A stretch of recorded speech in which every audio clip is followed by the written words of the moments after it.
ایک دفعہ کا ذکر ہے کہ ایک چھوٹے سے گاؤں میں احمد نام کا ایک نیک دل بچہ رہتا تھا۔ احمد اپنے ماں باپ کا بہت فرمانبردار تھا اور ہمیشہ سچ بولنے کی کوشش کرتا تھا۔ اس کی امی اکثر کہا کرتی تھیں، بیٹا سچ بولنے والوں سے اللہ تعالیٰ خوش ہوتا ہے۔ احمد روزانہ دل لگا کر پڑھائی کرتا اور پانچوں وقت نماز پڑھنے کی کوشش کرتا تھا۔ وہ جانتا تھا کہ علم حاصل کرنا اور اچھا اخلاق اپنانا ایک اچھے مسلمان کی پہچان ہے۔ ایک دن اسکول میں احمد سے غلطی ہو گئی۔ کھیل کے دوران اس سے ایک چیز ٹوٹ گئی۔ احمد کا دل گھبرا گیا۔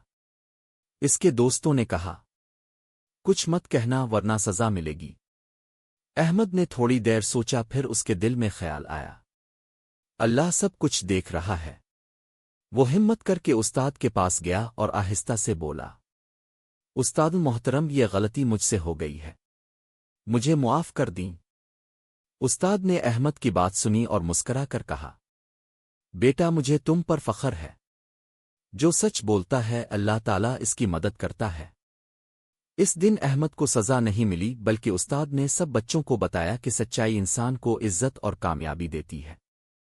گھر آ کر احمد نے اللہ کا شکر ادا کیا اور دعا کی، اللہ مجھے ہمیشہ سچ کے راستے پر چلنے کی توفیق عطا فرما۔